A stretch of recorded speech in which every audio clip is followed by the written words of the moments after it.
Everybody, welcome to episode 4 of The Bulls and Kangaroos. Stephen, how are you today? I'm good, Peter. How are you, mate? Yeah, I'm good. A So, little bit older than I was the other yeah, that's right. You've had day. a you've had a birthday. So how did that go? Oh, yeah, it was a great day. Thanks very much. You were the first person in with a message. It arrived just literally before midnight. So when I woke up in the morning, there was a nice message. So thanks for that. That's right.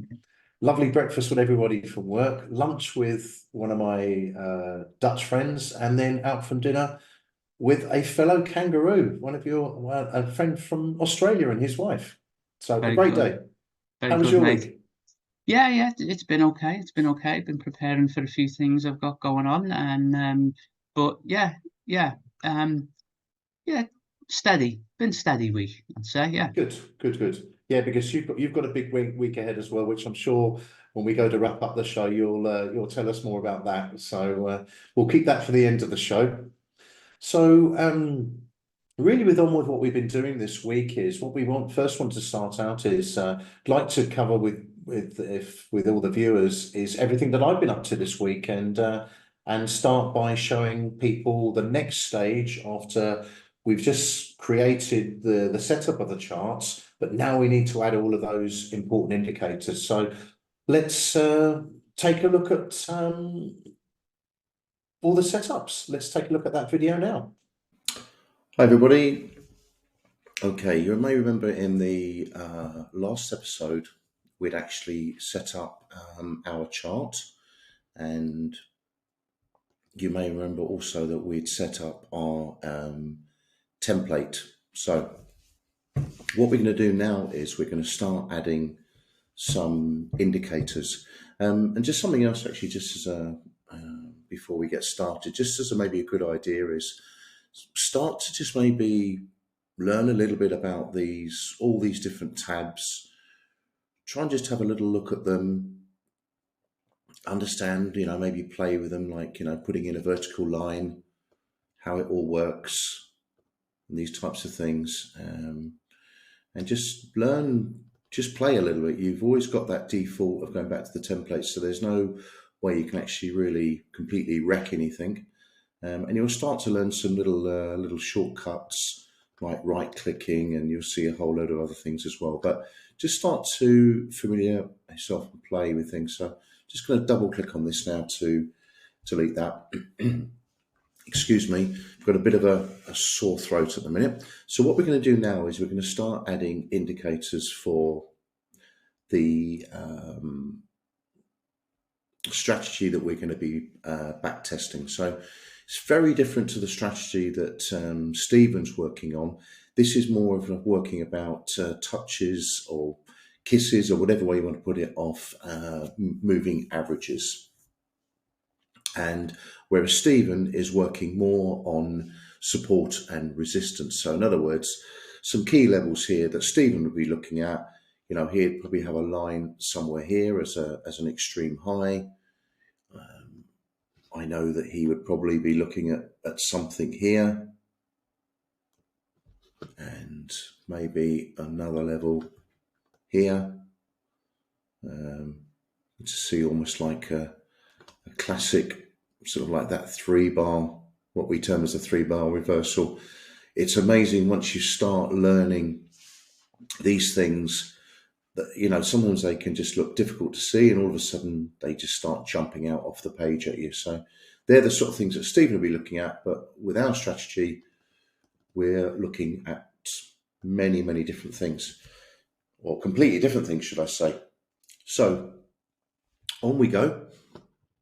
So to start inputting the indicators that we're looking at, we're going to go to Insert, Indicators, and we're going to come down to the Trends, and we're looking for something here called a moving average. Okay, now you'll see here we've got things like exponential moving average, which is what we're looking at, and it's got it apply to the high. And what that basically is saying is that it's applying to the high that price was during the course of that particular candle. We're looking to apply it to the close And in this instance, we're looking to apply that average over the last 200 candles. So you just get the right color here, and I can explain it a little bit more.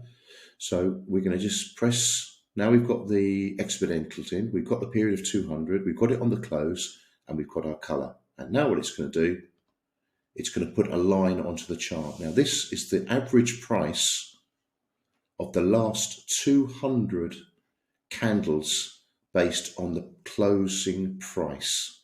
Now let's just make that a little bit, that line a little bit broader. So let's go down to the middle one. I think that should be good. So there we are. So that's the last 200. So, and if you find that that's a little bit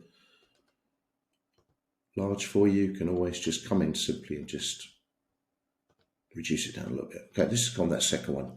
So the next line we want to add in is we're going to, same again, indicators, going down for the trend. We're going to go to moving average. We're looking at, the method is an exponential. We're looking to apply it on the close, but this time we're looking at 89. And so there's no confusion, we're going to change the color. I'm pretty sure, where's the color I'm looking for? Aqua. So we are, and now you can see we've got a different line plotted here.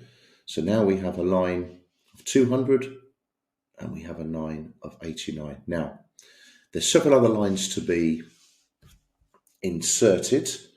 So what we're going to do next is we're going to go again, indicator, trends. You can start to see this once you start to get familiar with it. It all becomes not very easy, but you know, it you start to feel more comfortable with the indicators. So now we're down to 34 and we're on the close, exponential. What you'll notice as well, you'll see now that the settings that we've put in previously have now saved, and all we have to do is just change the period. So we're looking now at the last 34 candles, and I think I'm going to get the right color here. It's going to be orange. There we are. We can see now we've got one for the last 34 candles. Now there's some other lines to be added in, but you're kind of getting the feel for it. So I'm now going to go to a chart that I had prepared earlier. It's almost like one of those cooking shows when you put the thing in the oven and you take out the ready one. So let's jump to a ready one. There we go. I've got the right one. So now you'll see that there's a few more lines in here. So we have a 200.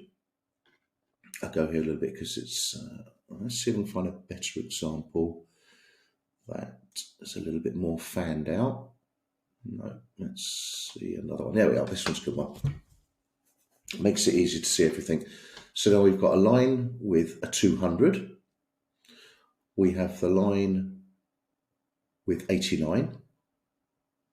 We've got 34. And now what we've got is, we've also got this one here, which is an 8. So that's the 8. Now, we've got two other lines here. Now, these two are slightly different. So what I'm going to do is I'm just going to open these up. So you notice if you right click, you can go into the properties of the moving average. Now, what we're looking here is, this is an exponential, but we're applying it to the low. And the period is 21 and we're applying it to the low. So that means the low of the last 21 candles. So the lowest price of the last 21 candles. And then this one is exponential again, but it's actually applied to the high. And that's why you're seeing here that we've got two different lines that have been plotted. So what I want you to do next, what the next exercise to do is to now take these lines here, and I want you now to go away and put them onto all of the charts that we've made up from the previous video. So the way that I've done it is I've got it plotted just for the back testing purposes. I'm using all of the pound pairs and all of the euro pairs. So they're the pairs that I've actually put on. So go back, put it on all of those charts. And what we're going to do in the next video is we're going to then start looking at the back testing process. We're going to go back and we're going to start. But an important bit before we actually start, we're going to have to create a table to start recording results.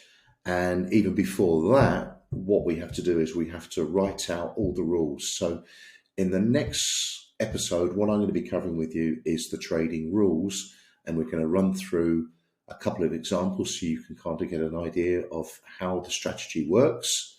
And then what we'll do is we start the backtesting process, which for some people is very painstaking and slow, but I absolutely 100% guarantee you will reap so many benefits from it going forward, and you'll be thankful that you went through this whole process.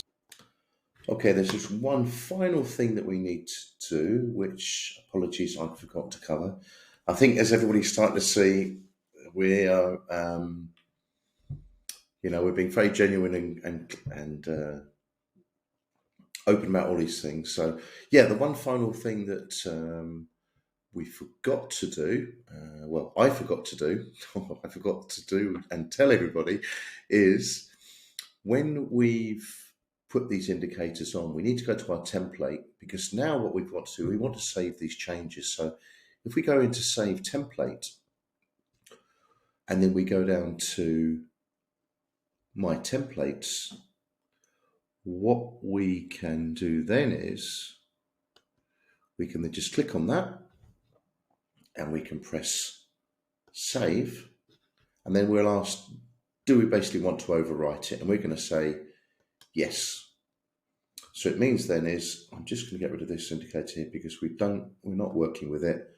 I don't want anything confused, which is something I put up on the charts. I'll clean that up before we do our next episode. So look, for instance, if I was to right click on that now and I delete it, let's go and delete that one. Just try that again. So delete indicator. So all I do then is just go into my chart, template, load template, go down to my template, and then it brings the indicators back. So it just means if you do make any mistakes, that is your sort of disaster recovery. It basically brings everything back to where you want to be. So again, don't be worried about if you delete something in there. You've always got that safe. So just to recap what that is, so we go to charts, we go to templates, and what you want to do is click on the save template, and then you just basically click on that template. But we've obviously done it already, so we're just going to cancel. Okay, guys, that's it from me now. Let's head back to Stephen. Okay, Stephen. So that's what I've been up to this week. What any thoughts or questions? Yeah, so just to recap for the viewers, that software package, that trading charting package that you're using, that's MT5, MetaTrader 5, isn't it? Yeah, it's MetaTrader 5, and because it's a free version of it, it won't have a lot of the nice tools and add-ons that you would get from a subscription version, which is something like you would use. Okay, but it's basically it's a widely used charting Yeah, package, MetaTrader and 5, yeah, exactly. The platform is the most latest. I forget now how long. There was a period there where you could use MetaTrader 4, and that's then right. 5 was around, and then so it's like 4 is more or less gone now. I think everyone's up to MetaTrader 5. Okay, and on your exponential moving averages and how you arrive at those time periods, I thought you explained it really well when you were talking about the 200 Thank you. EMA. But how do you arrive at those values, those EMAs? So you had a 289, a 34, and an 8, and to people watching, they might think, are they just arbitrary numbers that you've arrived at? So if you could just give us a little bit of like background as to why those Yeah, EMAs. what it was from a strategy that I picked up a few years ago, and the reason for the 200 is because that's kind of an extreme.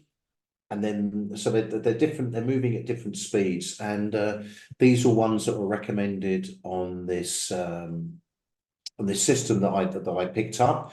And really, what I've done now is I've just taken that system, and as you know, we all tell people, is I've adapted it to suit my style and to my trading style, and the rules that I've come up with now are rules that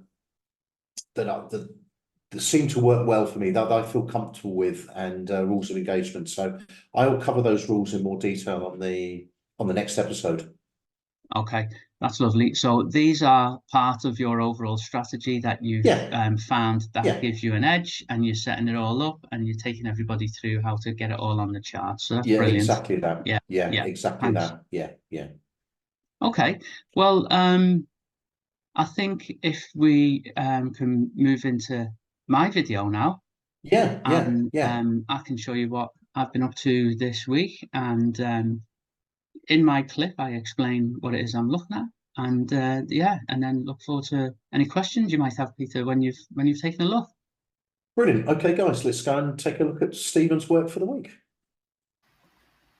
Okay, so I'm looking at the pound dollar, and on the daily time frame, which is my higher time frame, what I saw was price come into a bit of a range bound movement. And what I mean by that is it's prices actions consolidating. It's neither moving up or down as such, and we can see there's this horizontal characteristic to the price action. Okay, so at the moment what I've done is I've marked the bottom of the range, this red line, and where I see the top of the range with this other red line, and all that does is gives me a point of reference when I drop down onto my 240-minute trading time frame, which we'll do now. Okay, so I'm thinking I'm in a range. I know the extent top and bottom of the range, and when that loads up, I will show you what happened. But what I'm going to explain to you today while that loads up is sometimes you can make your prediction, you can see that your price action is moving in your favor, and you sort of see your prediction playing out in front of you, but you don't get an opportunity to enter. And that's because your rules are set out and you want to follow your rules. And as I say, sometimes price action just moves without you. So here we go.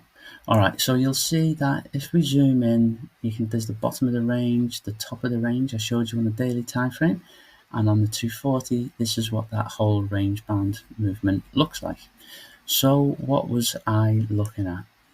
After price came down to this point and tested that bottom of the range, and then bumbled around a little bit sideways, came back down, didn't test and go into that bottom zone, but was there. After that, I started to see the beginnings of some directional movement.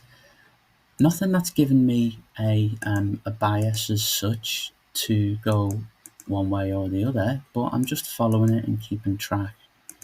And what I did was I got up to about here, carrying on, prices moving along. You can see the ebbs and the flows in the price action. And then after this little area here, price actions seem to start to go sideways. All right, so what am I doing now? I'm marking this top of this wick, and I'm just drawing a line across, because as I'm seeing a new range bound horizontal price action developing, I'm thinking I need to see what it means for me for price to break out of that range. And we keep moving along, time's going along until we get to a little bit keen on the trigger there, until we get to this candle here. Also, I'm marking the bottom of the range as we go along, and you can see that prices almost respected that support level down there. And that's how I saw price action within a range on this 240 time frame. Okay, so at the point where this candle closed above the high of this candle, that's a violation of this candle, and it means to me that I can start developing a bullish or long bias, and so I can start thinking about my prediction and what that means. I've got a direction I want to work towards now, and so this is how that played out. So with the violation, I'm thinking to myself, if price action continues to move in that upward bullish direction, where do I think price might go to? So looking left, structure leaves clues. I hope that's not copyrighted. I can see that there is some resistance around about previous resistance around about this level here. So I'm using that as a guide, and I say to myself, I think that price will head up back up to that zone, but because there's been resistance in the past, maybe there'll be resistance again this time. So it might be a good idea to just have my targets around about that level in case price finds that resistance and then reverses. Okay, so I'm trying to put that story as to why I'm going for that target level. Right, prior to any of that though, I'm still at this point. Okay, I'm still at this point. I've had the violation. I know where I want to potentially put targets, but what I need now is I need to pull back down into structure, and then according to my rules, I need a higher high, higher close to be able to enter a trade. So as price moved back down here, this candle didn't have a higher high than the previous candle, and so this can't be an entry candle for me. But the next one had a higher high, higher close than the previous candle. So I can mark that as an entry candle, and then I can apply my target zone, and then I'm looking at where my stop loss needs to go. And this is all before I've entered the trade. I've had this entry signal, and now I need to plot these things out. Okay, I've done a bit of work prior because I'm expecting the potential for a trade to come on, but I can only, once the candle's closed, is the only time when I can really define some of these things. My rules say that I need to put my stop loss at between 1 and 2 ATRs below the low of the entry candle, and that puts me down at this point. Now, the keen-eyed observers would look at recent price action and think, well, your stop loss isn't necessarily in a very safe location. And what I mean by that is it's still inside this little price action area. Maybe a better stop loss position would be below these lows of these candles here. But for the sake of this, let's just show you what happened. This profile of potential target and potential profit is what we call an inverse risk reward, and that means that the risk that we're putting on the table is greater than the potential profit that we can make. Now, my rules say I need at least a 1-to-1 ratio, so straight away I'm not allowed to enter this trade given that target level. Okay, and then what happened? This red line, as you remember from earlier, was the extent of the top of the daily range, and price action not only went to my target level, but it continued to go through the target level and then ultimately get up into the daily range, where it paused a little bit. And if you look left, you'll see that that pause level coincides with some previous structure around here. And then not only did it have a little pause, but price continued all the way up and beyond the top of the daily range. So the point of this is that sometimes you can be right in your prediction, you can set yourself up for a trade, but your rules, because you need to trade according to your rule set and your trading plan, your rules don't allow you to get an entry, and sometimes price just moves and leaves you behind. Okay, it's frustrating, but sometimes that's the way it is. Okay, Stephen, that looked really interesting. Got a couple of questions I wanted to ask you. I saw there on the chart when you dropped down to from the daily, where you'd had your extremes marked out, which was really clear.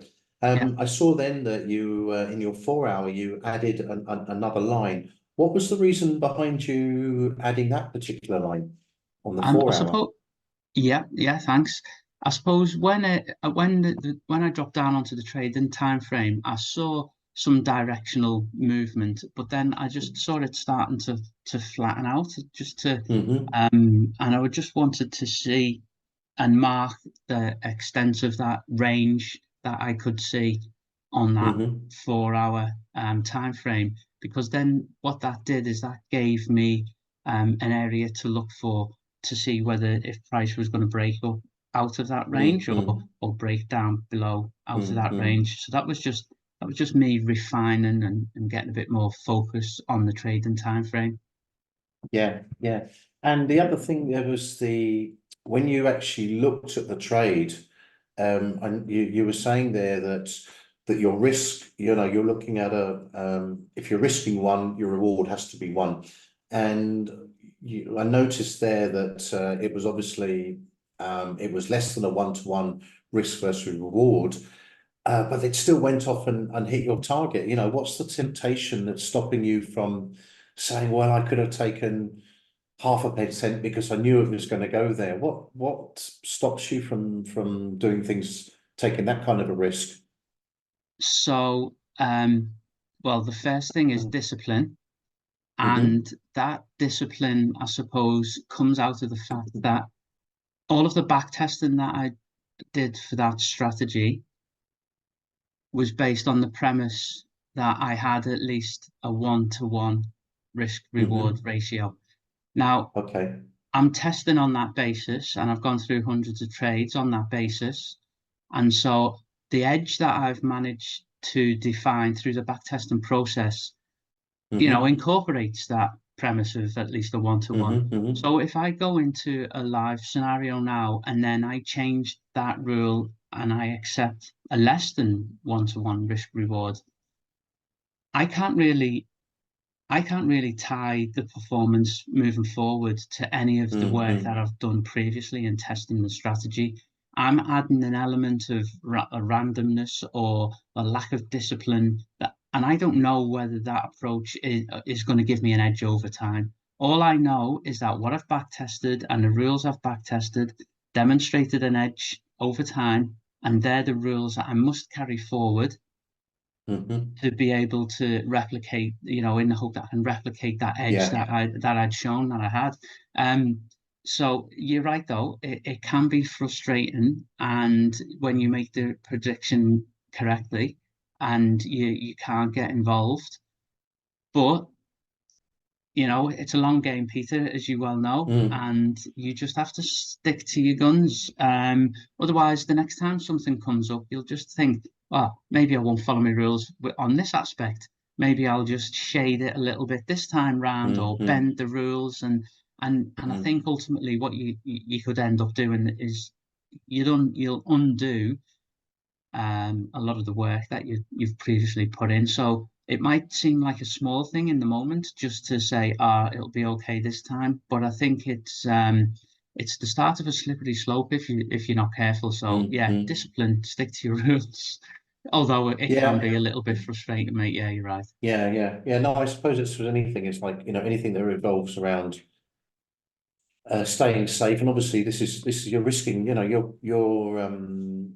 You're working with a live account, so it's live money, Yeah, and yeah, you have to do everything you can to protect your account. It's if you start taking risks, this is when you have accidents. We yeah, know that, if you're driving a car or climbing a mountain, whatever it might be, if you start to avoid those basic rules, this is when the accidents happen. So, Exactly. okay, thanks for answering that question for us, and it's great to Okay. see the discipline really playing out. And you know, I know from the work that we've done together is that you know you're very disciplined with regards to the trading, and you know it's obviously paying you well, and well done for staying out. Yeah, well, yeah, that's it, isn't it? Yeah. So there you go. Yeah. Thanks, Peter. So Yeah. before we start, that kind of closes off our two videos for this week. But before we close up this evening, you've got some. Stephen's not going to be with us next week. Actually, he's going to be doing something. He's going off on a little adventure, and again, Oh, you've got to yeah. follow some rules with that as well. That adventure. Oh, it's another mental game, yeah. So just I'll keep it brief, but I'm just gonna set off and I'm gonna go for a run. Okay. 125 miles, 200 kilometers. It's not a race, it's just something that I planned out with a friend of Yeah. mine, and but it's a solo challenge. So I'm gonna set off on Friday morning, and 18,000 feet worth of climbing, 6,000 meters or something. And if it's going to take me a couple of days, but I've got my kit, I'm going to go, and I'll let you know how I go. Brilliant, brilliant. Hopefully, yeah. And again, follow the rules. Don't go Absolutely. breaking the rules, follow your plan and everything else like that. So look, we look forward to hearing about that on your return, and best of luck to you and your friend. And I know you haven't started it yet, but I just know, and knowing you and the way that you work and the way you structure everything, I just know you're going to do it. Just, you know, for me, it's a foregone conclusion.